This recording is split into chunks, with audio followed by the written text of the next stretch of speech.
காஞ்சிபுரம் பட்டுன்னு சொன்னா உலகத்துக்கே தெரியும். ஆனா அதை தயாரிச்சு கொடுக்கிற நெசவாளர்கள் நிலை என்ன தெரியுமா? வறுமை, துன்பம், கந்துவட்டி கொடுமை.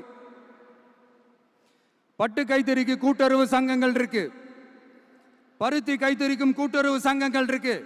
சுமார் 40,000 பேர் அதில் உறுப்பினர்களா இருக்கிறாங்க.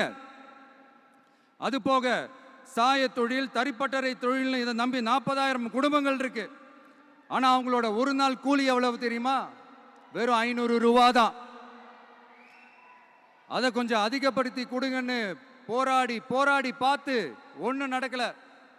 இதோட அவங்க கஷ்டம் முடிஞ்சுதா? வடகிழக்கு பருவமழை அந்த 500 ரூபா கூலிக்கு வேட்டு வச்சிடுச்சு.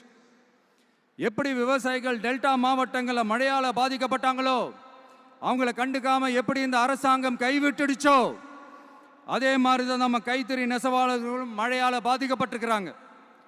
அடுத்து இந்த காஞ்சிபுரம் மாவட்டத்தோட பஸ் ஸ்டாண்டு 60 வருஷத்துக்கு முன்னாடி கட்டினதான். அண்ணா அவர்கள் ஆட்சிக்கு வந்தப்போ கட்டியிருப்பாங்க போல. அது இன்னும் புதுப்பிக்க கூட முடியாம, கேட்டா என்ன சொல்லுவாங்க? அந்த லேண்டு கேஸ்ல இருக்குது. இல்ல, நான் கேட்கிறேன்,